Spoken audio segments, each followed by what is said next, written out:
यीशु मसीह के बारे में बहुत सारी बातें मैं पहले आप लोगों को बता चुका हूँ।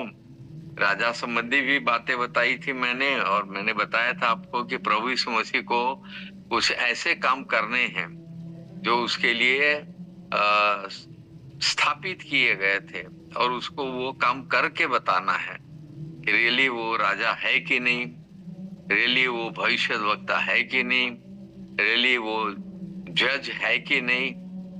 और ये तमाम बातें जो है वो बहुत जरूरी है जानना, और इसके संबंध में पूरी बाइबल को हम लोग को अध्ययन करना बहुत जरूरी है, क्योंकि जब बाइबल का अध्ययन हमारे पास नहीं है तो सारी बातों की जानकारी हम लोग को मिल नहीं पाएगी, और जब मिल नहीं पाएगी तो हम लोग निश्चित रूप से कुछ भी वो ज्ञान प्राप्त नहीं कर पाएंगे।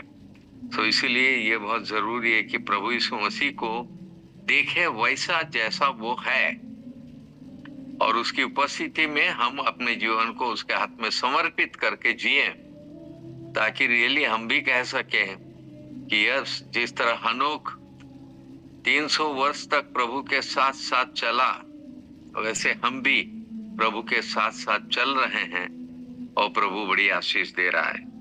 सो उस राजा संबंधी कई बातें मैंने आप लोग को बताई, और भी कुछ बातें हैं जो हम लोग को जानना जरूरी है। प्रभु यीशु मसीह, अभी कल ही हम लोगों ने पाम संडे मनाया।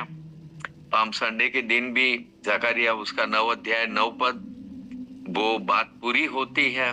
प्रभु यीशु मसीह उसको प्रमाणित करता है। प्रभु यीशु मसीह इस काम को करने के लिए एक डेमोन्स्ट्रेशन देता है, डेमो देता है, और उसमें वो वास्तव में एक राजा के रूप में यरूशलेम में प्रवेश करता है। लेकिन सांसारिक दृष्टिकोण से वो राजा तो दिखाई नहीं देता है, क्योंकि सेना नहीं है उसके पास, उसके पास हाथी घोड़े नहीं है, उसके पास सैनिक नहीं है, उसके पास नौकर चाकर नहीं है, कुछ भी नहीं है। लेकिन हाँ, उसकी आइडेंटिटी दी गई थी। जकरिया 9:9 में उसका परिचय दिया गया कि वो राजा जो आ रहा है वो कैसा है। वैसा राजा की आप कल्पना भी नहीं कर सकते, ऐसा वो राजा है। और उस राजा से संबंध स्थापित करना, उस राजा को महिमा देना, ये आपका कर्तव्य है। और कैसे हम उसको महिमा देंगे, कैसे हमारा इस कर्तव्य को हम पूरा करेंगे, ये हमारे ऊपर है। और इसीलिए मैं आप लोग को बहुत सारी जानकारियां उस राजा के विषय में देता रहा हूं, देता रहूंगा। जितना प्रकाशन पवित्र आत्मा देगा उतना मैं भी आप लोग को देता रहूंगा। तो मैं प्रभु का धन्यवाद करता हूँ।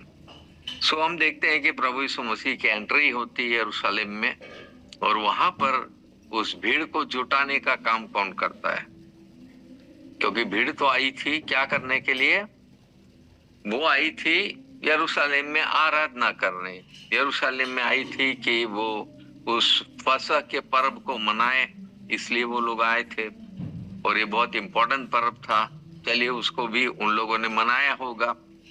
लेकिन अब यीशु का इस प्रकार से वो यरूशलेम में आना, वो भी एक बहुत बड़ी खुशी की बात है हमारे लिए। क्योंकि कहा गया कि हे सियोन की पुत्री, मगन हो, जय जयकार कर, देख तेरा राजा तेरे पास आता है। यरूशलेम के विषय में मैंने भी कल यहाँ एक उपदेश दिया, और लगभग 2-2.5 घंटा उसमें बिताया मैंने। इतनी बातें हैं उसके अंदर, तो मैंने अपनी पूरे परिवार के साथ मैंने बिताया वो समय, और सारी उन बातों को मैंने उल्लेख किया कि रियली प्रभु यीशु मसीह ये जो आ रहा है राजा के रूप में, कैसे वो आ रहा है, और क्या मतलब है इसका, और कैसे वो दुनिया के लिए क्या करेगा। हमारा प्रभु यीशु मसीह जो है वो स्वर्ग से आया, इंटरेस्टेड है। God is interested in the world. पूरी दुनिया के लोगों में उसकी दिलचस्पी है कि उनका उद्धार हो। परमेश्वर ने जगत से ऐसा प्रेम किया। फिर प्रभु यीशु मसीह को भेजना, और फिर प्रभु यीशु मसीह का इस रूप में यरूशलेम में आना। और मैं देख रहा हूं कि यरूशलेम तो बहुत ही कैसा हाल होगा उसका उस वक्त, क्योंकि आप यदि यरूशलेम की हिस्ट्री को देखें तो वहां हम लोग पाते हैं कि रियली यरूशलेम तो पूरा उजाड़ कर दिया था, सब कुछ तोड़ ताड़ दिया था। और फिर वो लोग आकर बसते हैं इज़रा और नहमिया के समय में, और फिर वो लोग आकर वहां पर, फिर मैं आप लोग को ये भी बताया था कि नया नियम और पुराने नियम के बीच में कितना अंतर है, 400 साल का अंतर है। तो वो तमाम अंतर को देखते हुए, और फिर उसमें भी उन लोग को बहुत स्ट्रगल करना पड़ा है यहूदियों को, क्योंकि यहूदी लोग लौटे हैं वापिस, और उनको बहुत स्ट्रगल करना पड़ा है। और इतने स्ट्रगल होते हुए तब एक जकरिया के पुस्तक में ये भविष्यवाणी आती है, हे सियोन की पुत्री, हे यरूशलेम, हे जायोन, तेरा राजा तेरे पास आता है। सो फार यरूशलेम क्या था, बिना राजा का, उजड़ा हुआ, सब कुछ टूटा फूटा। अब राजा आ रहा है। लोगों का एक्सपेक्टेशन था कि रियली राजा के रूप में अगर आएगा वो, लेकिन कब आएगा। देखिए, इंतजार की घड़ियां लंबी होती है, मैं पहले बताया आप लोग को। और इसमें क्या है, अभी भी हम लोग इंतजार तो कर रहे हैं ना प्रभु यीशु मसीह के आने का। कितना समय बीतता चला जा रहा है, और हम लोग सोच रहे हैं कि ये समय कब खत्म होगा, प्रभु का आगमन कब होगा, कब होगा, कब होगा। All the time we are thinking about that, उसके बारे में सोच रहे हैं। लेकिन हमारा प्रभु यीशु मसीह जब यहाँ पर यरूशलेम में आता है, क्या रियली लोग उसके लिए अलर्ट थे? क्या लोगों को ये मालूम हो रहा था कि रियली वो राजा के रूप में आएगा? लेकिन चलो, एक चिन्ह तो दिया गया था परमेश्वर के द्वारा कि जो राजा को मैं भेजूंगा राजकीय पद लेकर या देकर, तो वो पद लेकर प्रभु यीशु मसीह आ रहा है। उसको तो 4 ऐसे पद है जिसको पूरा करना था, और इसलिए राजा के रूप में जब आ रहा है यरूशलेम में, तो ये एक बहुत ही बड़ी खुशी की बात थी। इसलिए कहा गया है, यरूशलेम, हे सियोन की पुत्री, मगन हो, जय जयकार कर। अब जय जयकार करने वाले कहाँ हैं? उनको कौन लाएगा? सब पर्व मनाने आए हैं, ना कि राजा की जय जयकार करने। और ऑलरेडी वहां तो राजा रजवाड़े थे, कैसर का राज चल रहा था। पिलातुस भी था, हेरोदेस द ग्रेट वो भी था, और फिर उसका बेटा अरखिलाउस हेरोदस वो भी था। तो इस तरह हम देख रहे हैं कि ये तमाम राजा, फिलिपुस था, वो भी आधे राज्य का राजा था। तो लाइक दैट, ये सब चीजों को लूका रचित सुसमाचार में आप लोग पढ़ेंगे। तो ये सब थे वहां पर। एक और नया राजा यहाँ पर आ रहा है, लेकिन उसकी आइडेंटिटी दी गई है कि वो नम्र है, वो दीन है, और गधी का बच्चे पर सवार होके आ रहा है। तो उसकी जो पहचान दी गई थी, उस पहचान के मुताबिक प्रभु यीशु मसीह को आना था। उस पहचान के मुताबिक उसको ये डेमोन्स्ट्रेशन देना था, ये नाटक करना था उसको, और वो बखूबी किया उसने। चलिए, तो वो इस तरह से आता है। लेकिन अब प्रभु यीशु मसीह का इस यरूशलेम में आने का उद्देश्य क्या है? तो आने का उद्देश्य यही है। आप मत्ती, मरकुस, लूका, मैं बार बार इस बात को समझाता हूँ आप लोगों को, पढ़िए आप लोग मत्ती, मरकुस, लूका, तीनों सुसमाचार को आप लोग पढ़ेंगे। वहां 3 बार उसकी मृत्यु के विषय में भविष्यवाणी की गई है। मत्ती में उसका 16 अध्याय में जब प्रभु यीशु मसीह को एक परमेश्वर के पुत्र के रूप में, मसीह के रूप में पतरस ने स्वीकार किया, तब प्रभु यीशु मसीह कहता है, yes now I should declare my self. अब मुझे प्रकट करना होगा कि मैं क्यों यरूशलेम में जा रहा हूँ। फिर 17 अध्याय में भी हम लोग देखते हैं, वहां भी वो बताता है कि मैं यरूशलेम में क्यों जा रहा हूँ। फिर हम लोग 19 अध्याय में पढ़ते हैं, वहां पर भी बता रहा है। इसी तरह हम लोग तीनों सुसमाचार में पढ़ेंगे तो अलग अलग जगहों में ये बताया गया, और 3 बार वो इस बात को कह रहा। तो इससे मतलब हमको समझ में आता है कि रियली प्रभु यीशु मसीह एक खास उद्देश्य लेकर यरूशलेम में जा रहा। हाँ, लोगों का एक्सपेक्टेशन क्या है या हमारा भी एक्सपेक्टेशन क्या है, क्योंकि जो साइन दी गई थी उसके अनुसार आ रहा वो, तो इसका मतलब वो राजा के रूप में आ रहा। तो ऐसा तो कोई राजा अभी तक हुआ नहीं। फिर अभी तक वो यरूशलेम में पता नहीं अनगिनत बार गया, बहुत सारे आश्चर्यजनक कामों को किया। कभी किसी ने उसको कपड़े नहीं बिछाए, कभी किसी ने उसको वो गधे के बच्चे पर सवार नहीं देखा, कभी नहीं देखा। फर्स्ट टाइम वो लोग इस चीज को देख रहे हैं तो उनको समझ में आ रहा है कि रियली यस, ये भविष्यवाणी का पूर्ति हो रही है। तो क्या केवल भविष्यवाणी की पूर्ति करने वो गया था, या रियली वो राजा के रूप में जा रहा? अपनी पहचान तो उसको देना है,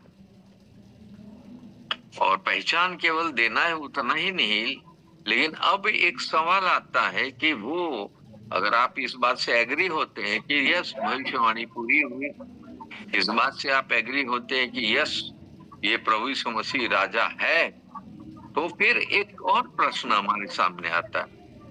वो प्रश्न ये है कि आज के जमाने में हम कैसे उसको राजा के रूप में कबूल करेंगे? आज के लिए हमारे लिए क्या भविष्यवाणी है? वो तो उस जमाने के लोगों के लिए और इजरायलियों के लिए वो भविष्यवाणी थी, और उसी तरह प्रभु यीशु मसीह आया, उन लोगों ने उसको स्वीकार किया। What about us? हम लोग कौन है? हम अन्य जाति है, हम इंडियंस है, हम नेपाली है, हम अलग अलग क्षेत्र के लोग हैं। हम पूरा वर्ल्ड को हम लेंगे तो अलग अलग अलग अलग कितनी कंट्रीज है। What about them? उनके लिए क्या प्रभु यीशु मसीह राजा है? क्या वो भविष्यवाणी उनके लिए भी लागू होती है? तो हम बिना समझे बिना सोचे कुछ पढ़ लेते हैं, उसके बाद हम कहते हैं कि हाँ हमारा प्रभु यीशु मसीह राजा है। तो आपने कब उसको स्वीकार किया? अगर वो राजा है, आप कबूल करते हैं, तो उसको आपने कब स्वीकार किया राजा के रूप में? तो अब दो प्रश्न आते हैं। एक तो यह कि आप उसको राजा के रूप में अगर आप मान लेते हैं तो उसको स्वीकार भी करें, और अगर नहीं मानना है तो इनकार कर दीजिए। उस जमाने में भी ये भविष्यवाणी तो दी गई थी, और भविष्यवाणी पूरी भी हुई। सब कुछ प्रभु में पूरा होता है, एक भविष्यवाणी नहीं, अनेकों भविष्यवाणी पूरी उसमें लिखी हुई है जो ओल्ड टेस्टामेंट में, वो सब प्रभु यीशु मसीह अकेले एक व्यक्ति के द्वारा पूरी होती है। Only one person is fulfilling all the promises. क्या समझ रहे हैं आप? वो कैसा राजा है? Second thing, he came from heaven, स्वर्ग से आया हुआ राजा है। स्वर्ग से उसको ये ऑथोरिटी मिली है, स्वर्ग से उसको ये अधिकार मिला है। वो खुद ही राजा है, वो खुद ही प्रभु है, वो खुद ही उद्धार करता है, वो खुद ही सृष्टि करता है। उसको क्या उपाधि लेने की आवश्यकता है? लेकिन इस उपाधि को प्राप्त करने के लिए प्रभु यीशु मसीह को कुछ करना पड़ेगा, करना है। इसीलिए मैंने गत दिनों में आप लोग को उन तमाम प्रजा के बारे में, राजा के बारे में, राज्य के बारे में बहुत सारी बातें आप लोग को करी, जिससे कि आपका ध्यान उस बात पर जाए कि प्रभु यीशु मसीह रियली कोई ऐसा राजा है कि नहीं, और उसके राज्य में हमको रहना है कि नहीं, उस राजा के द्वारा हमको क्या क्या मिलेगा, क्या प्राप्ति है। ये तमाम चीजों को हमको ध्यान देना।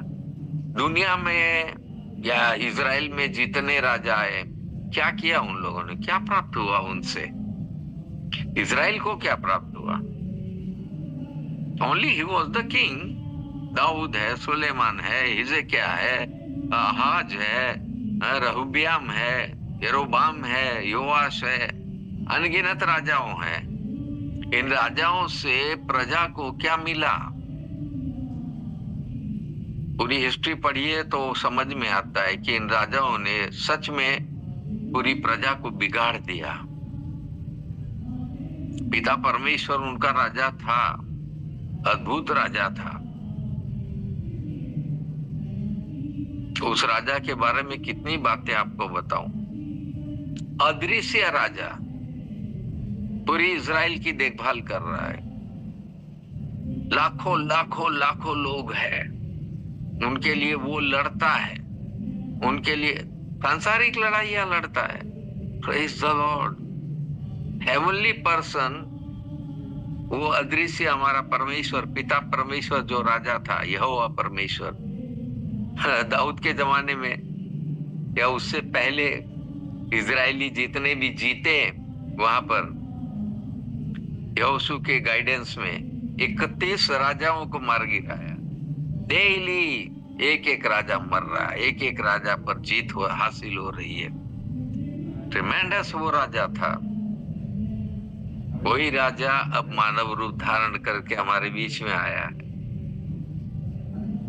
वो राजा अदृश्य था, ये राजा दिख रहा है, ये राजा साथ चल रहा है, ये राजा को आप देख सकते हैं। ये तो फर्क हम देख रहे हैं old testament and new testament में, क्योंकि वहां पर ओल्ड टेस्टामेंट में भी उनकी डिमांड थी, हमें एक ऐसा राजा चाहिए जो देख सके, हम हमारे आगे आगे चलने वाला राजा चाहिए। प्रभु यीशु मसीह किसके आगे आगे चला? किन किन किन शत्रुओं से आपको बचाया? 3 राजाओं को मार गिराया। तो think about the old testament, think about the new testament. वो राजा दृश्य था, ये राजा दृश्यमान है, ये देखा हुआ राजा है, आप देख सकते हैं उसको। लेकिन हमारा पिता परमेश्वर, उसने राजा के रूप में जो जो भी काम किया, अनोखे अनोखे काम, क्योंकि वो सर्वशक्तिमान परमेश्वर है। अब परमेश्वर का ये निर्णय है, डिसीजन है। इसलिए तो मैं कई बार आपको कहता हूं, प्रभु यीशु मसीह को आप ये मत समझिए कि वो दूसरा परमेश्वर है। नहीं, दूसरा नहीं है, वो सेम परमेश्वर है। पिता उसमें है, वो पिता में है,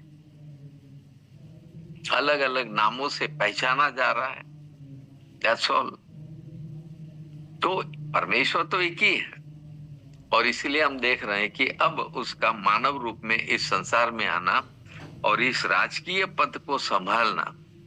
लेकिन कहाँ का राजकीय पद संभालना है? इजराइल का। केवल इजराइल के लिए उसको, वो तो खुद भी कह रहा है कि मैं इजराइल के लिए भेजा गया हूं। वो खुद भी कह रहा है कि मेरी अपनी जो भेड़ें हैं वो भटक रही है, उनको मैं बचाने आया हूं। तो खुद भी प्रचार करने के लिए लोगों को भेजा, प्रचेलों को भेजा, तो बोला केवल इजराइलियों के बीच में जाना, बाहर नहीं जाना है। Everything he said about the Israel। लेकिन बाद में हम देख रहे हैं कि ये राजा के रूप में जब आया तो कितने लोगों ने उसको रियली रिसीव किया एज अ किंग, राजा के रूप में। कोई उसके ऊपर सिर पर मुकुट नहीं है, उसके हाथ में कोई तलवार भाला नहीं है, राजदंड उसके पास नहीं है। लेकिन हाँ, उसके राज्य के बारे में बहुत सारी बातें पुराने नियम में भी बताई गए, नए नियम में भी हम लोग पढ़ रहे हैं, और कई चीजें मैं प्रकाश में लाते जा रहा हूं। आप लोग शायद उन सब बातों को याद करते होंगे। मैं इसलिए प्रचार करता हूं कि आप लोगों को वो तमाम हकीकत बता दूं, उस राजा की सही पहचान में आपको दे दूं, ताकि आप उसे ग्रहण कर सके और उसकी उपस्थिति में रह सके। एक अनोखा जीवन होगा यदि आप उस राजा की उपस्थिति में जिए और उसको अपना राजा मानकर उसकी अधीनता स्वीकार करें, उसकी आज्ञाकारिता स्वीकार करें। Then everything will be possible for you. आपके लिए बहुत बड़े बड़े काम होने वाले हैं। ये दुनिया के राजाओं, ये दुनिया के जो सांसारिक राजाओं हैं, उससे तो मुझे तुलना करनी नहीं है प्रभु यीशु मसीह की। It will be the wastage of time. क्या करना है? एक क्षण भंगुर राजा है सब, 4 दिन की उनकी जिंदगी है, उससे हम प्रभु यीशु मसीह की क्या तुलना करें? और वो एक ऐसा राजा है जो भविष्यवाणियों को पूरा करता हुआ आ रहा है। कौन दुनिया में ऐसा राजा है जो सारी भविष्यवाणियों को पूरा किया हो? एक भी तो राजा मुझे दिखाई नहीं देता है। चिन्ह के रूप में कितने मैसेजेस मैंने दिए ये समझाने के लिए कि वो चिन्ह प्रभु यीशु मसीह खुद है। एक कुंवारी गर्भवती होगी, पुत्र जनेगी, उसका नाम इमानुएल अर्थात परमेश्वर हमारे साथ। तो रियली ये राजा भी जो आ रहा है या आया है वो राजा, फिर मैं आपको सवाल पर सवाल किए जा रहा हूं, आप लोग ध्यान दीजिएगा इस पर, अपने लिए लीजिए तमाम सवालों का जवाब आप खोजिए ना। आज के जमाने के लिए हमारा राजा कौन है? क्या हम सीख रहे हैं, क्या हम जान रहे हैं? क्या केवल चर्च जाना, बाइबल लेकर जाना, खजूर की डालियां लेकर दौड़ दौड़ के जाना, छोटे छोटे बच्चे भी दौड़ रहे हैं खजूर की डालियां लिए हुए। तो वहां पर अनेक प्रकार के पाम होते थे, पाम ट्री, और वो बहुत ही सॉफ्ट होती है उसकी डालियां।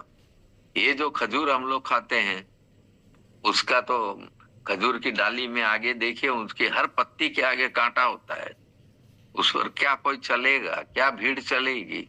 मैंने सोचता हूँ ऐसी डाली किसी ने बिछाई होगी। लेकिन दूसरे सॉफ्ट बहुत सारे पाम है, बॉटल पाम है और दूसरे कितने प्रकार के पाम है जिसको लोगों ने बिछाया होगा। सॉफ्ट है वो, उसमें कांटे नहीं है। सो हमारे प्रभु यीशु मसीह का स्वागत कैसे किया जा रहा? अब ये क्वेश्चन तो मैं आप पर छोड़ता हूं। पहले इस राजा को समझ लीजिए, उसके बाद उसको आप बताइएगा। कभी इस समय आपको मिले, you can talk with me, कभी भी आप टॉक कर सकते हैं कि यस मैंने उस राजा को आज जान लिया, मैंने उसको अपना लिया। आज भी मेरे कुछ मंडली के लोग आए हुए थे, वो लोग के घर में बहुत झगड़े हो रहे हैं। मैंने कहा क्या बात है भाई, तुम लोग निर्धारित किए हुए लोग हो, तुमको प्रभु इस्तेमाल कर रहा है, तुम्हारा घर इस्तेमाल हो रहा है, तुम्हारे हर एक व्यक्ति इस्तेमाल हो रहा प्रभु के द्वारा। तुम लोग वचन को अच्छे से बांट रहे हो, लोगों के लिए प्रार्थना कर रहे हो। You are subjected to Jesus Christ. प्रभु यीशु मसीह से तुम उसके अधीन होकर कर रही हो। ये सब दिखावटी नहीं है, ये प्रभु ने निर्धारित किया आपको प्रजा बनाने के लिए। उस राजा की प्रजा जो इतना गजब का राजा है, और उस राजा के बारे में लिखा है वो नम्र है, वो दीन है, गधे के बच्चे पर बैठ के आ रहा है। फिलिपियों की पत्री में हम लोगों ने कई बार मैंने इस पद को पढ़ा है। फिलिपी उसका 2 अध्याय, उसके 6 पद से नीचे आप पढ़िए, वहां पर उसके बारे में तमाम बातें बताई गई है कि वो रियली क्या है। वो पहले अपने आप को शून्य में लाता है। प्रभु यीशु मसीह कुछ लेके नहीं आया, स्वर्ग से जो लेके आया वो तो स्वर्गीय बातें, स्वर्गीय चीज है। आपको दिखाई दे रही है कि नहीं? मुझे दिखाई दी, इसलिए मैंने उस प्रभु को राजा बना लिया।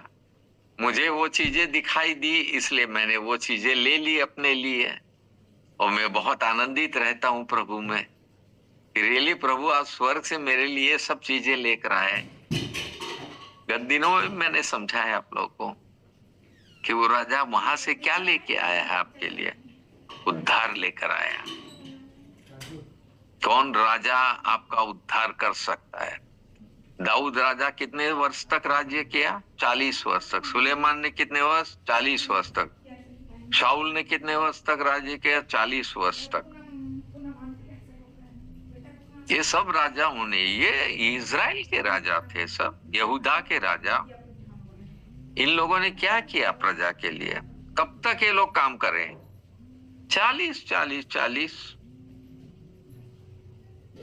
और इतने वर्ष के बाद खत्म, उनका राज्य खत्म, उनकी डेथ हो गई, वो मर मिटे, खत्म।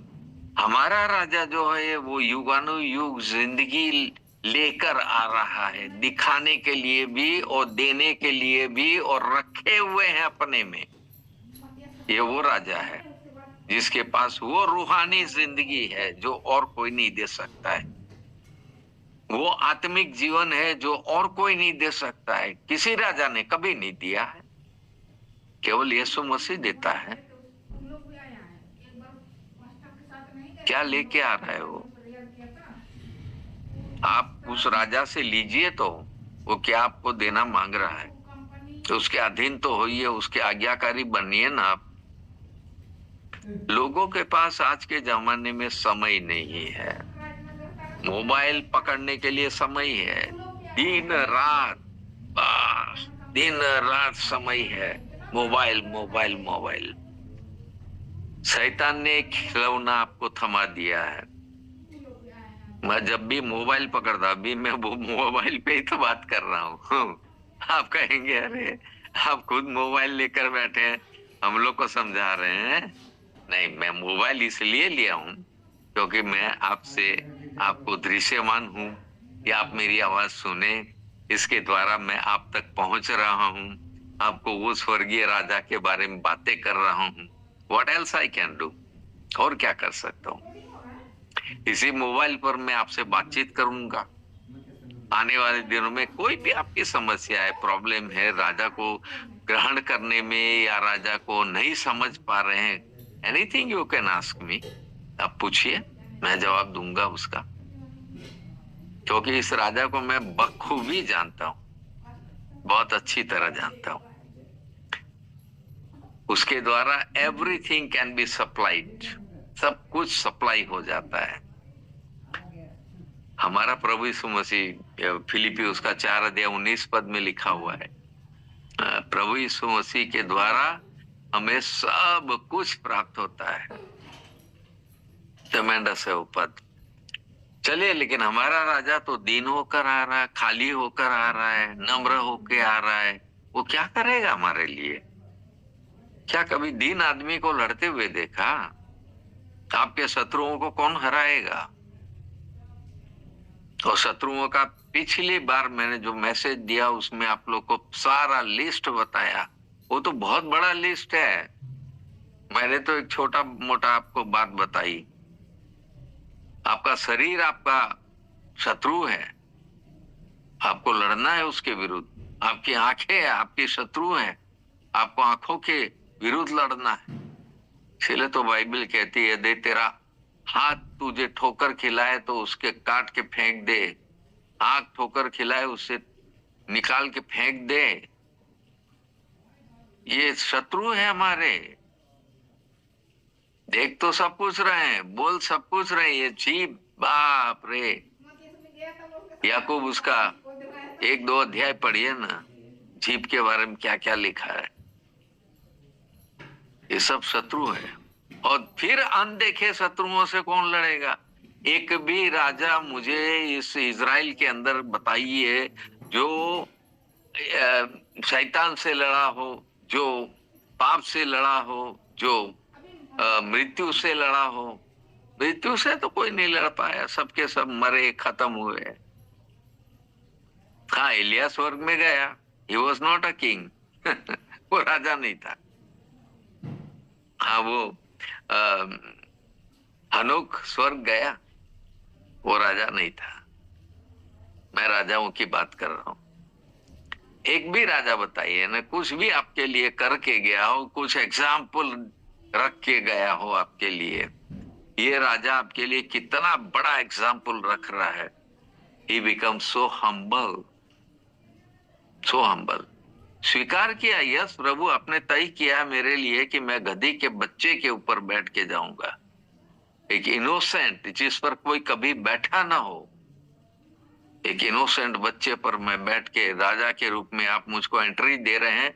आई am ready to do that. मैं करने को तैयार हूं, मैं जा रहा हूं, मैं करूंगा। सामने एक गांव में जाओ, मिलेगा एक बच्चा, गधी भी मिलेगी उसकी माँ, खोल कर ले आओ। तब उन लोगों ने उस पर कपड़े बिछाए और क्या क्या सब किया और स्वागत किया उसका। लेकिन ये स्वागत कौन करवा रहा है? ये महिमा प्रभु यीशु मसीह को कौन दे रहा है? किसका काम है ये पिता परमेश्वर का काम है। The Almighty God was doing that. प्रभु यीशु मसीह में है वो व्याप्त, प्रभु यीशु मसीह उसमें व्याप्त है। फिर भी आप समझिए सारी बातों को कि किस रीति से उसने पुत्र परमेश्वर को ये सम्मान दिया, ये महिमा दी। और गत दिनों में मैं जब अहमदाबाद में था उस वक्त भी मैंने 2-3 जगह में ये सारी बातें बताई और बार बार मैंने चाहा कि जिस घर में जाऊं वहां ये बातों को समझा दूं पहले। रियली ये जो राजा आ रहा है आपके पास, उस राजा के साथ आप कैसा सलूक करेंगे। अब तो सब लोगों को मालूम है क्या होने वाला है आगे। आ रहा गुड फ्राइडे, क्या करने वाले हैं वो सब दिखाई देता है। आज हम अपने कामों से, अपने सांसारिक जीवन जीने से उस राजा को हम रिजेक्ट कर रहे हैं। उस राजा के अस्तित्व को हम अपने जीवन में रखना नहीं चाहते। रिजेक्टेड। और रिजेक्ट करेंगे तो क्या होगा। बाइबल साफ बता रही है, मत्ती उसका 10 अध्याय में वहां पर लिखा हुआ है, शायद 28 पद है, यदि तुम मुझे स्वीकार करोगे तो मैं भी अपने पिता के सामने तुम्हें स्वीकार करूंगा। माने इन हेवन। पहले मैं जा रहा हूं, फिर तुम लोग को बाद में ले जाऊंगा। फिर तो सारी दुनिया के लोगों को वहां खड़ा होना है उस राज सिंहासन के सामने, और न्याय मुझे को करना है। तुमने मुझे स्वीकार किया तो मैं तुम्हें स्वीकार करूंगा अपने पिता के सामने। ट्रिमेंडस। पिता के सामने स्वीकार करना, जबकि पिता उसी के अंदर है, पिता उसी में है, तो उसके सामने ये स्वीकार करना रियली कितनी बड़ी बात है। पिता को किसने देखा है? पिता को किसी ने नहीं देखा। लास्ट टाइम मैंने एक मैसेज दिया था, उसमें तमाम बातें बताई आप लोग को। लेकिन ये पिता शब्द जो हम लोग को देख रहे हैं या सुन रहे हैं, और उसका मर्म और भेद भी प्रभु यीशु मसीह में ही स्थापित है। सब कुछ इस राजा में सब कुछ स्थापित है। उसके पीछे कौन प्रजा है जो चल रही है, कौन प्रजा इसके पीछे चलना स्वीकार कर रही है, कहाँ वो दिखाई देता है, कब दिखाई देता है। कोई कहेगा भाई अभी तो आपने कहा कि यीशु मसीह तो दिखाई देता है। यीशु मसीह दिखाई दिया तब तो इजराइल में दिखाई दिया, हम लोगों को तो दिखाई नहीं दिया। तो हम लोग क्या करें, हम लोग को कहाँ दिखाई दिया। आप एक क्वेश्चन लेकर मेरे सामने आ सकते हैं। मैं तो उसी राजा को प्रकट कर रहा हूं आपके सामने।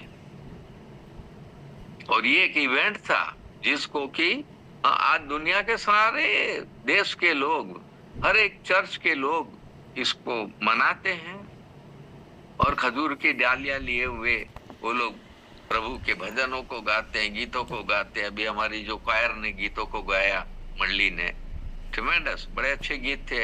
हालांकि मेरे पास उनकी आवाज अच्छे से नहीं आ रही थी, लेकिन तो भी इतना कुछ गाया उन लोगों ने।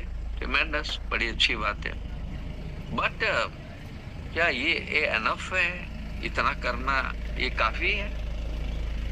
तो डेली लाइफ का एक्सपीरियंस है ना, डेली लाइफ में हमको कुछ करना है।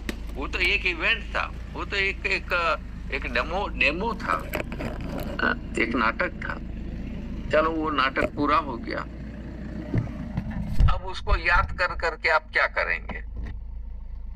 कि आपने कल उस नाटक को याद किया कि हाँ एक समय था 2025 साल पहले यीशु राजा यरूशलेम में प्रवेश किया था। हालेलुया। आपका काम खत्म हो गया। आपने प्रभु की महिमा कर ली। यहाँ तक आप सीमित हो गए। चर्च में पास्टर लोगों ने भी वही बात बता दी आपको, बार बार वही बात बता रहे हैं। एंड हो गया आपका। समझ गए हमारा राजा आया था, आया है नहीं, आया था। कल आया था, कल आपने मनाया, तो कल आपने यीशु राजा को देखा। मैंने पिछले दिनों में कई उपदेश आप लोग को समझाए हैं, बताए हैं यीशु मसीह कहाँ कहाँ उपस्थित रहता है। पिता परमेश्वर, यहोवा परमेश्वर कहाँ कहाँ उपस्थित रहता है, किन किन स्थानों में वो दिखाई देता है। हमारा प्रभु यीशु मसीह किन किन स्थानों में पिता परमेश्वर से संबंध जोड़ने के लिए जाता था। उन तमाम जगहों को आप देखिए और पिता परमेश्वर से संबंध स्थापित कीजिए। आप भी उसके साथ संगति में रहिए।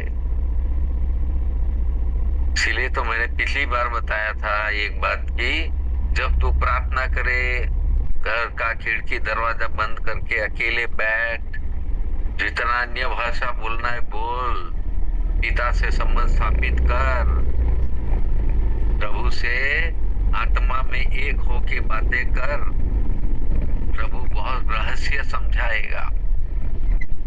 लेकिन ये तो हम करने को तैयार नहीं है, ना करते हैं।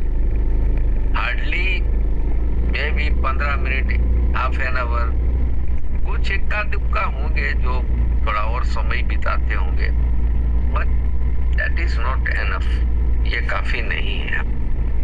हमारा राजा क्या करने आ रहा है, क्या देने आ रहा है, क्या उसको महिमा मिलेगी नहीं मिलेगी, इन तमाम बातों पर हमको विचार करना है।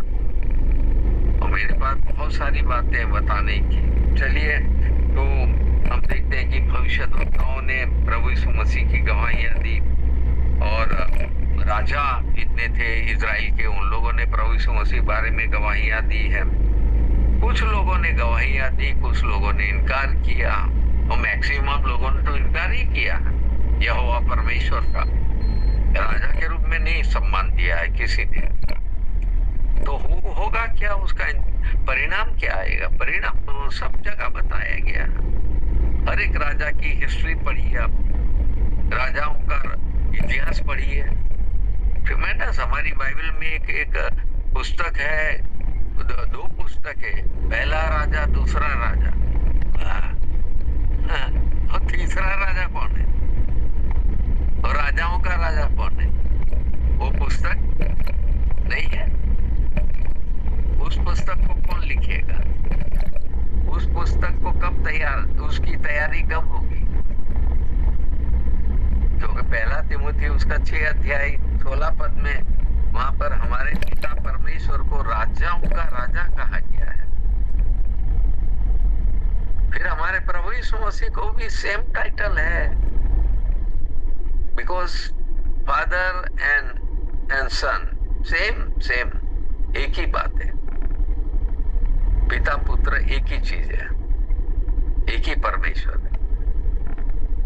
तो वहां पर हम लोग 19 अध्याय में पढ़ते, प्रकाशित वाक्य 19 अध्याय में, और वहां पर भी बताया गया है कि वो राजाओं का राजा है, प्रभुओं का प्रभु। लेकिन यहाँ पर तो वो राजा के रूप में आ रहा ना। इजराइल में जब आया, 2025 साल पहले की बात हम लोग कर रहे हैं, वो राजा के रूप में आया था।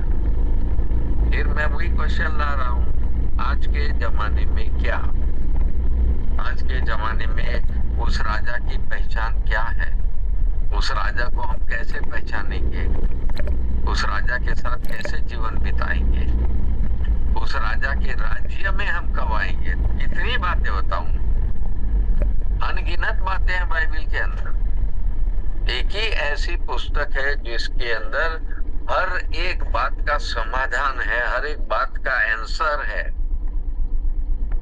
और ये हमारा प्रभु यीशु मसीह आज के जमाने में भी सेम व्यक्ति के रूप में काम करना चाहता है, राजा के रूप में। वो उद्धारकर्ता बन गया है, प्रेज द लॉर्ड। वो आपके लिए दाखलता बन गया, प्रेज द लॉर्ड। वो सच्चा चरवाहा बन गया, प्रेज द लॉर्ड। वो मार्ग सत्य जीवन बन गया, प्रेज द लॉर्ड। पुनरुत्थान जीवन बन गया, जीवन की रोटी बन गया, जीवन की ज्योति बन गया। सारी बातों के लिए प्रेज द लॉर्ड, हालेलुया। उसको आप कितना अनुभव कर रहे हैं वो ज्यादा इंपॉर्टेंट है, ना कि केवल उसके बारे में बातें करना। मैं उसके बारे में बातें करने नहीं आया हूं। आई वॉन्ट टू रिप्रेजेंट, मैं उसको प्रस्तुत करना चाहता हूं। आप उसको देख लीजिए, आप उसको जान लीजिए, आप उसको पहचान लीजिए, उसके साथ संबंध स्थापित करके उसका अनुभव करिए रोज के जीवन में, देन यू विल अंडरस्टैंड। और इसीलिए मैं आपको कह रहा हूं कि प्रभु यीशु मसीह इस दुनिया में आया तो नम्र और दीन बन के। जब आप नम्र दीन बन के आ रहे हैं, खाली हाथ आ रहे हैं, आपके पास कुछ नहीं है, गरीब परिवार में जन्म ले रहे हैं, गरीबी में आप खुद ही जीवन बिता रहे हैं, लेकिन प्रभु यही तो समझाना मांग रहा है। आपका ध्यान कहां पर है? आप किस राजा को जानते हैं? आपका राजा आपको क्या दे रहा है? इसलिए अनेकों बार मैंने बात बताई है, संसार का राजा कौन है? शैतान। किसने उसको राजा बनाया? नहीं है वो, he was not appointed by God, ऊपर से अपॉइंटेड नहीं है वो। हम लोग उसके अधीन होकर उसको राजा बनाए बैठे हैं। इसलिए all the time we are thinking about the worldly things. दुनिया की बातों में हमारा ध्यान रहता है। दुनिया के सोच ने हमारे जीवन को इतना करप्ट बना दिया है कि हम उस राजा के बारे में तनिक भी नहीं समझ पा रहे हैं कि क्या करें उसके साथ, कैसे रहें उसके साथ, और उसके साथ संबंध स्थापित करके मुझे क्या प्राप्त हो रहा है। रियली तो संबंध स्थापित करने के बाद ही न पता चलता है कि क्या मिलेगा और क्या रहे, क्या होंगे आप। तभी तो प्रभु आपको सामर्थ्य और अधिकार भी दे रहा। पिछली बार मैंने बताया कि ये राजा तो आपको सामर्थ्य अधिकार दे रहा है। पिलातुस के सामने उसको खड़ा किया जाएगा कि नहीं? अभी गुड फ्राइडे आ रहा है, वो तो थर्सडे की रात में। हालांकि बाइबल कैसा लिखा है, कुछ निर्गमन की पुस्तक में जो लिखा उसके अनुसार कुछ हल्का फुल्का कुछ कहीं डिफरेंट दिख रहा है मुझे, क्योंकि 12 अध्याय में जो बात है, निर्गमन 12 अध्याय में, उसमें तो छुटकारे के बारे में है। वो मेमना जो है उसको आपको किस दिन लाना है? 10वें दिन लाना है, 14वें दिन उसको बलिदान करना है। तो that should be fulfilled in Jesus Christ. Masih हमारा फंसा है। अगर फंसा है तो उसको संडे के दिन, पाम संडे जो आपने मनाया, उस दिन उसको जाना है, यरूशलेम में जाना है। ही मस्ट गो, क्योंकि मेमना उसी दिन लेना था उनको, 10वें दिन, और 14वें दिन बलिदान करना था। तो 14वां दिन कब पड़ेगा? चार दिन। तो Monday, Tuesday, Wednesday, Thursday, he should be sacrificed on Thursday. लेकिन चलिए, बहुत सारी डिफरेंट बातें हैं जो हम लोग को सोचना होगा थियोलॉजिकल पॉइंट ऑफ व्यू से। तब बाप दादा के जमाने से, जो पहले के जमाने से ये सब जो चला आ रहा है, उसको हम मानते चले आ रहे हैं, तो उससे पता नहीं क्या होगा हमारा, और कैसे ये सारी चीजों को बदला गया या क्या किया गया, उसका भी सोच को हम लोग को अपने जीवन में समझना पड़ेगा कि ये क्या बात है। तो चलिए, लेकिन प्रभु यीशु मसीह अभी तो बाप दादू जमाने से चला आ रहा है, तो good Friday good Friday good Friday चला आ रहा है, चल रहा है, चलने दीजिए, आप मत घबराइए उससे। लेकिन actually it happen, he was sacrificed. प्रभु यीशु मसीह को सैक्रिफाइस किया था। तो वही मैं बता रहा था कि राजाओं का राज तो होके यरूशलेम में आ रहा, लेकिन उसको तो सैक्रिफाइस किया जाएगा। तो भाई, आप क्यों जा रहे हैं यरूशलेम में? क्यों जा रहे हैं? मरने के लिए। क्या प्रभु यीशु मसीह अपने जीवन का अंत करने जा रहा है? Because he carried eternal life with in him. अपने में वो अनंत जीवन लेकर आया ताकि हम लोगों को दे। तो हम लोग को अनंत जीवन कब मिलेगा? जब मृत्यु का खात्मा होगा, जब ये दुश्मन को हराया जाएगा, उसके बाद ही अनंत जीवन मिलेगा। तो ये अनंत जीवन हम लोग को जो मिलने वाला है। इसीलिए तो प्रभु कह रहा है कि जो कोई उस पर विश्वास करे वो नाश न हो परंतु अनंत जीवन पाए। फिर पहला ही वरना उसका 5 अध्याय 10, 11, 12 पदों को पढ़िए। ये परमेश्वर पिता गवाही दे रहा है कि अनंत जीवन मेरे पुत्र के अंदर है। यही तो उसकी स्पेशलिटी है। खाली आप नम्र दीन मत देखिए, और उसमें भी बड़ी खूबियां हैं। वो नम्र और दीन बनने में बड़ी खूबियां हैं। तो ये हमारा राजा जो है उसको अनंत जीवन रखता है अपने के अंदर, अपने अंदर। इसलिए तो मृत्यु में से वो विजयवंत हुआ। मृत्यु के बंधन तोड़कर वो फिर बाहर आ गया।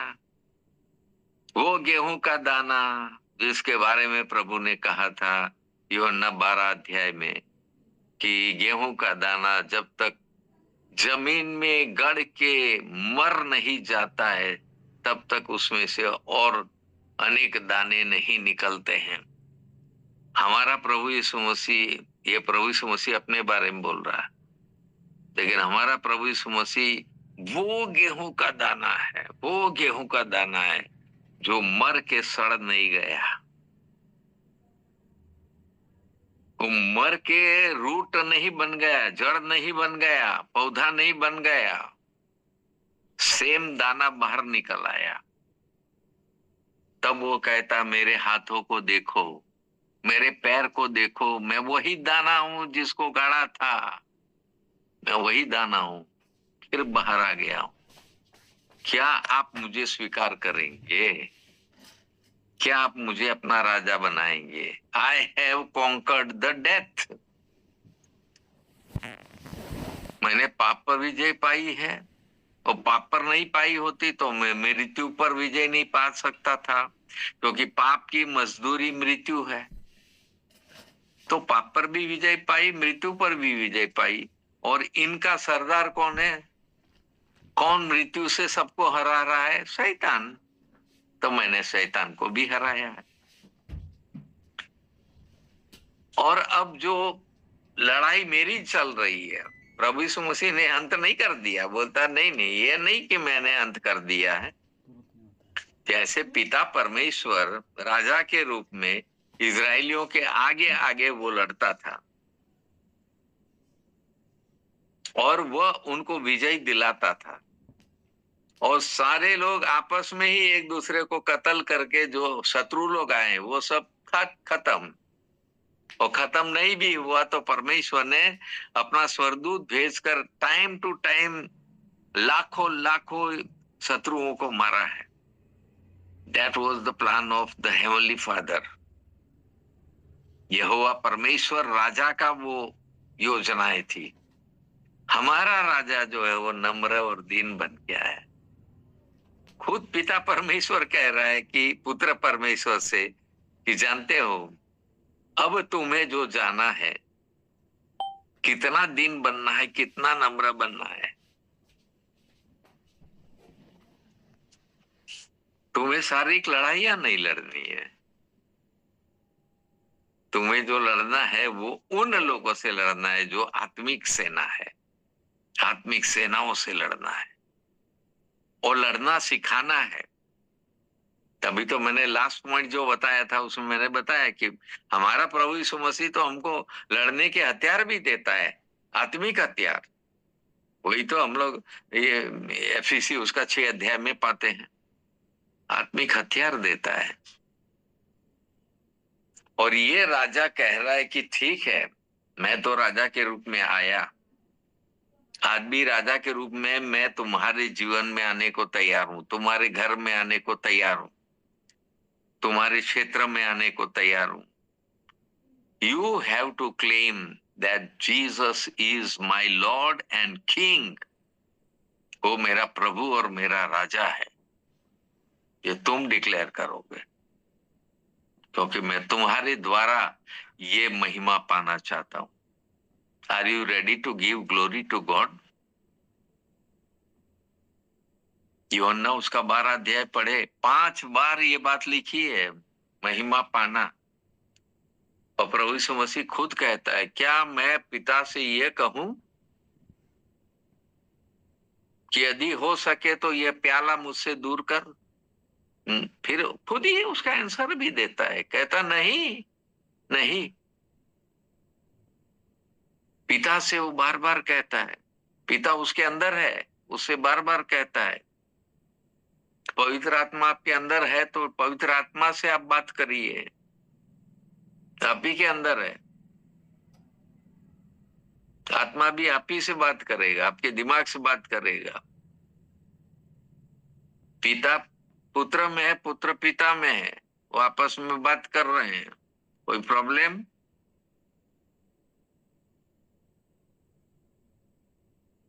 सब बातों को समझ के चलिए, सब बातों को अंगीकार करके चलिए, और उसके बाद पिता पुत्र पवित्र आत्मा का नाम बोलना सीखिए। नाम एक ही है, इमानुएल, नॉट मेनी नेम्स। एक ही नाम है, यीशु। यीशु उद्धार करता। चलिए, प्रभु यीशु मसीह ने जितना भी काम किया, उद्धार करता वो बना है, क्योंकि उसके बारे में लिखा हुआ था। जब वो जन्म लिया उसी वक्त स्वर्गदूत ने आके बताया है और कह रहा है कि तुम्हारे लिए एक सुसमाचार है। सुसमाचार ये है कि तुम्हारे लिए एक उद्धार करता, जगत के लिए एक उद्धार करता जन्मा है, जगत के लिए। यूहन्ना बपतिस्मा देने वाला ऐलान कर चुका था, जबकि यीशु को पूर्ण रूप से जानता भी नहीं था। वो कहता है कि मुझे तो चिन्ह दिया गया था जिस पर पवित्र आत्मा उतरे, वो है परमेश्वर का पुत्र। लेकिन उससे पहले वो यूहन्ना 1:29 में देखिए, वो कहता है, देखो परमेश्वर का मेमना है, ये वाला है, ये जो बपतिस्मा लेने आए, ये है परमेश्वर का मेमना, जगत का पाप उठा ले जाता है। क्या आज के जमाना हम जगत में नहीं है? हम जगत में ही तो है। हमारे पापों को कौन उठा ले जाएगा? इस जगत में हम है तो हमारा उद्धार कौन करेगा? Is there anybody? कोई देवी देवता? कोई बता दीजिए।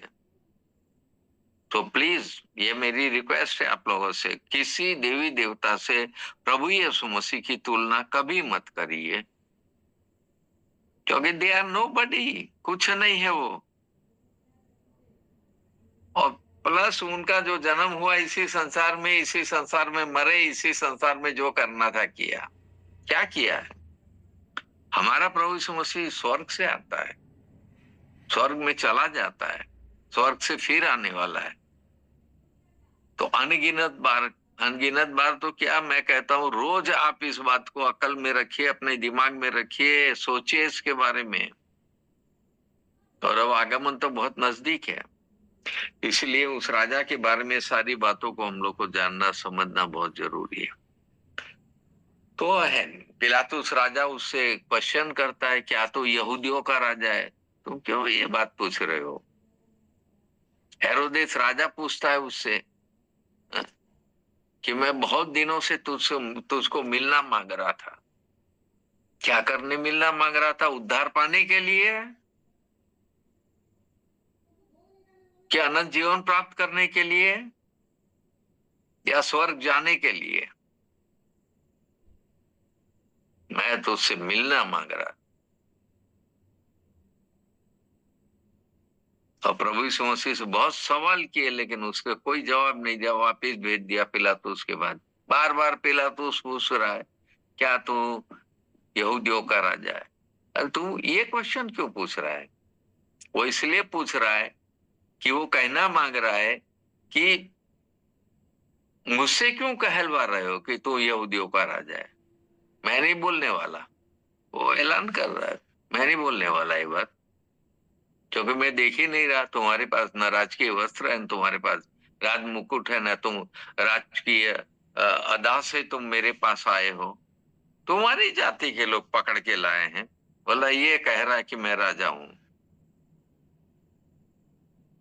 तुम्हारे लोग कह रहे हैं, तुम्हारी जाति के लोग कह रहे हैं, आप किसके हैं? चलिए, यहूदियों ने जो किया किया, छोड़ दीजिए वो बात। आज के जमाने में are you Christian? Are you true Christian? क्या आप सच्चे मसीही है? क्या जवाब है आपका? उसको यहूदियों का राजा बनाया, आपका राजा कौन है इसकी आइडेंटिटी कौन देगा? किसके पास जाओगे आप? इस दुनिया में कौन है जो इस बात को कहे कि यस, जोशुआ भगत का राजा यीशु मसीह है? मेरा जीवन बोलेगा, मेरा आचरण बोलेगा, मेरे अंदर जो पवित्र आत्मा है वो बोलेगा, मेरा सुसमाचार प्रचार करने का काम बोलेगा, मेरा मेरा जीवन में जो कार्य मैंने किए हैं वो बोलेगा कि yes, his king is Jesus Christ. इसका राजा यीशु मसीह है, क्योंकि ये उसके अधीन है, ये उसका आज्ञाकारी है। इसने जो कहा गया था वो किया है, आपको भी वही करना है। आप कोई अलग नहीं है। आप क्रिश्चियन है, प्रेज द लॉर्ड, लेकिन इससे संतोष मत कर लीजिए। जब तक आप प्रभु यीशु मसीह की संगति में और उसके अधीन होकर नहीं जिएंगे ना, ये बात साबित नहीं हो पाएगी कि यीशु आपका राजा है। आप कितना हो गाना गा लीजिए, कितना हो बढ़िया गाना गा लीजिए, यीशु राजा, यीशु राजा, गाने से नहीं होगा। Let your life speak that yes, Christ is the king of your life. आपका जीवन बताएं इस बात को। ये काम करने के लिए हमें कुछ करने, मेरे पास तो बहुत कुछ बोलने का है, बहुत सारी बातें। कितना बोलूं मैं आपको, क्योंकि समय तो यूं चला जाता है कि लग रहा कि अभी मैंने स्टार्ट ही किया है, तो एंड होने वाला है। देखिए 9 बजने वाला है, क्या करूं? चलिए लास्ट एक बात बता देता हूं। हम ये तो ओल्ड टेस्टामेंट में भी उसके राज्य के बारे में प्रभु यीशु मसीह ने उसको जवाब दिया है। वो कहता तेरा राज्य कहाँ है भाई? अगर तू राजा है, और लोगों ने तो उस पर इल्जाम लगाया है कि ये कहता है कि मैं राजा हूं। हाँ, कभी प्रभु ने तो ये कहा नहीं था। प्रभु यीशु मसीह ने डेमो जरूर दिया था। वो कह रहा है कि मानना है तो मानो, नहीं मानना है तो छोड़ दो, इनकार कर दो मेरा, क्योंकि ये पिता की ओर से निर्धारित सारी बातें हैं। और इस पद को, जकरिया 9 अध्याय 9 पद को अपने लिए लेना, दैट वाज ओल्ड टेस्टामेंट का, हजारों साल बीत गए हैं। उसको हम अपने जीवन में किस तरह से लेंगे?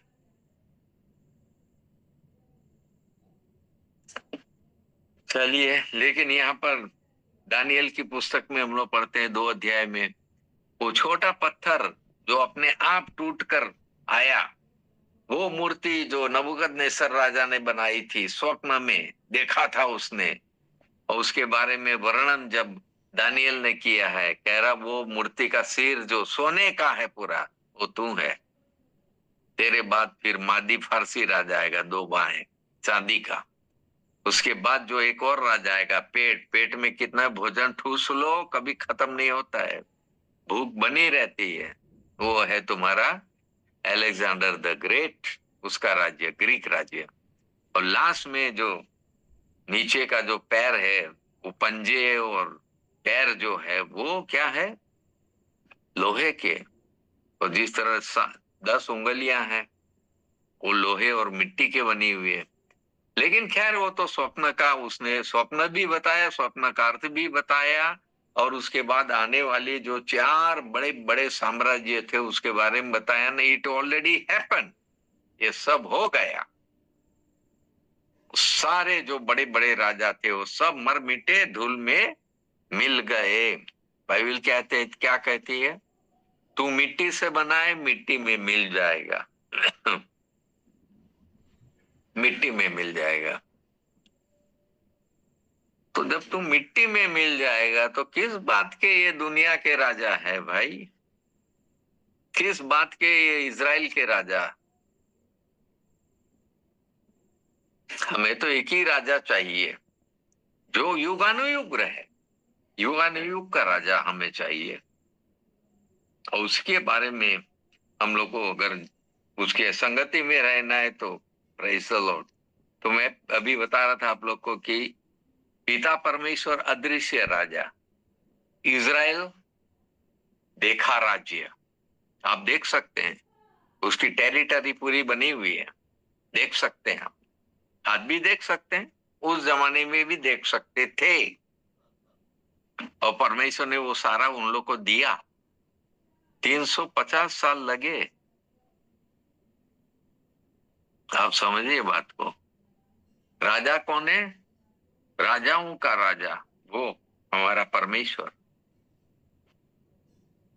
अब हम लोग देख रहे हैं नया नियम में यीशु मसीह दीन और नम्र बन के आया, गद्दी पर बैठकर, गद्दी के बच्चे पर बैठकर आया। कौन उसको राजा बोलेगा? या क्या समझाना मांग रहा प्रभु, उस पर तो ध्यान देना पड़ेगा ना। तो प्रभु कहना मांग रहा है कि यस, वो जो बन के आया ना वही आपको देना भी मांग रहा है। आपको नम्र और दीन बन के जिंदगी बितानी है। धन्य है वे जो मन के दीन है, क्योंकि स्वर्ग का राज्य उन्हीं का है। धन्य है वे जो नम्र है, क्योंकि वे पृथ्वी के अधिकारी होंगे। God is offering something. इस राजा से सीखो। मत्ती उसका 11 अध्याय उसका 28 पद, वहां लिखा है कि अपना बोझ मुझ पर डाल दो, मैं मन में दीन हूं, नम्र हूं, मुझसे सीखो। वहां लिखा हुआ है 28-29 में। और प्रभु जो बन के आया वो हमको बता भी रहा, ऑफर भी कर रहा है कि you be like this and then you see what will happen. आप मृत्यु को हरा सकेंगे, आप शैतान को हरा सकेंगे, आप दुष्ट आत्माओं को हरा सकेंगे, आप बड़े बड़े काम कर सकेंगे नम्र और दीन बनकर। और ये वो गुण है जिसको हर व्यक्ति पसंद करता है। कोई नहीं चाहता है कि मुझसे कोई कड़ाई से बात करे, आंखें दिखाकर बात करें, या ऊंची आवाज में बात करें और मुझको अपने अधीन रखे, लात मारे, घुसे मारे। क्या ये इसको आप इसके ऐसे लोगों के अधीन रहना चाहे पसंद करेंगे कि जो नम्र हो, दीन हो, प्रेमी हो, उसके अधीन रहेंगे? खैर अदृश्य राजा, लेकिन प्रजा जो है वो दृश्यमान है। अब हमारा प्रभु कहता है, वो कहता है कि मैं तो वो राजा हूं जिसको आप लोगों ने देखा, जिसको आप लोगों ने अनुभव किया, जिसकी सारी मिनिस्ट्री मैंने जो करी उसको भी आप अनुभव कर रहे हैं, देख रहे हैं। तब तो आज दुनिया की हर कोने कोने में उस राजा का स्वागत हो रहा है। लेकिन जो सच्चे मन से कर रहे हैं उसके लिए धन्यवाद। वो करने के लिए हमें क्या करना होगा? मैंने कुछ बातें यहाँ पर लिखी हैं। लिखा है कि वो अदृश्य, उसका उसका राज्य अदृश्य है। एक व्यक्ति में भी स्थापित हो सकता है, 10 व्यक्ति में भी उसका राज्य स्थापित हो सकता है, पूरी दुनिया में भी उसका राज्य स्थापित हुआ है और होगा, होता रहेगा। ये वो राज्य लेकर आया प्रभु यीशु मसीह, वो राज्य स्थापित किया। Praise the Lord. तो उसको, उसमें हमको रहने के लिए क्या करना होगा? उद्धार पाया हुआ व्यक्ति उसका अधिकारी हो सकता है। विश्वासी, नया जन्म पाया हुआ, यीशु के लहू के द्वारा पवित्र किया हुआ, शुद्ध और शुद्ध होकर और प्रभु के द्वारा मोल लिया गया व्यक्ति होना चाहिए वो, जो परमेश्वर की प्रजा बन सकता है या प्रभु के अधीन हो सकता है। वो ऐसा व्यक्ति, पवित्र आत्मा उसके अंदर होना मस्ट है, ताकि वो पवित्र आत्मा की अगुवाई में उसकी छाप लगी होनी मस्ट है। दूसरा है कि श्वेत वस्त्र पहना हुआ व्यक्ति होना चाहिए वो। ऑफर कौन कर रहा है? पिता परमेश्वर। ऑफर कौन कर रहा है? प्रभु यीशु मसीह अपने लहू को ऑफर कर रहा है। इस लहू में धो लो, पाप तो मिट जाएंगे, लेकिन आपको नया वस्त्र एक मिलेगा, और वो है श्वेत वस्त्र। और उस श्वेत वस्त्र को पहनकर आप धार्मिकता लिए हुए आज्ञाकारी बनकर, और प्रभु आपका नाम जीवन की पुस्तक में लिखेगा। और ये है आपकी सारे परिचय, जिसके द्वारा आप क्लेम करेंगे कि yes, Jesus is the king of my life. प्रभु यीशु मसीह मेरे जीवन का राजा है। Let us pray. स्वर्गीय परमेश्वर पिता, हम धन्यवाद करते हैं, आज फिर एक बार आपने हम लोग से बातें की, और अपने राजकीय जो बातें हैं उसको आपने प्रकट किया। ऐसा आज तक दुनिया में कोई राजा नहीं हुआ जो इतना नम्र हो, दीन हो, कि उसने क्रूस की मृत्यु भी सह ली हो। धन्यवाद, धन्यवाद, आपकी स्तुति हो। तभी तो आपको सर्वश्रेष्ठ नाम मिला। तभी तो प्रभु जी आपके लिए ये निर्धारित किया गया कि स्वर्ग में और पृथ्वी में और पृथ्वी के नीचे हर एक व्यक्ति उसके नाम पर घुटना टिकेगा।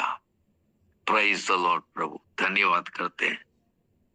प्रकाशित वाक्य उसके 5 अध्याय में प्रभु जी लाखों करोड़ों स्वर्गदूत उस वध किए हुए मेमने की प्रशंसा और स्तुति करते हुए थकते नहीं है, क्योंकि वो जानते हैं कि सारा राज्य, सारी हुकूमत, सारी शत्रु उसके अधीन किए गए हैं, और वो अकेला एक विजयवंत राजा है, जो राजाओं का राजा, प्रभुओं का प्रभु बनके उसकी जांग और उसके वस्त्र पर यह नाम लिखा हुआ आज भी प्रकट हो रहा है। क्योंकि स्वर्ग जाने के बाद प्रभु जी उसको ये सबसे बड़ी उपाधि मिली है कि वो राजाओं का राजा और प्रभुओं का प्रभु बनके अब हमारी इस दुनिया में वो राज्य करे। Praise the Lord. प्रभु धन्यवाद करते हैं, आपकी स्तुति हो। यीशु मसीह के पवित्र नाम से प्रार्थना विनती चढ़ाते हैं, आमीन। अब हमारे प्रभु यीशु मसीह का अनुग्रह, परमेश्वर पिता का प्रेम, पवित्र आत्मा की शांति और सहभागिता उपस्थित सभी लोगों के साथ अब से लेकर सदा तक होती रहे। आमीन, आमीन, आमीन, आमीन।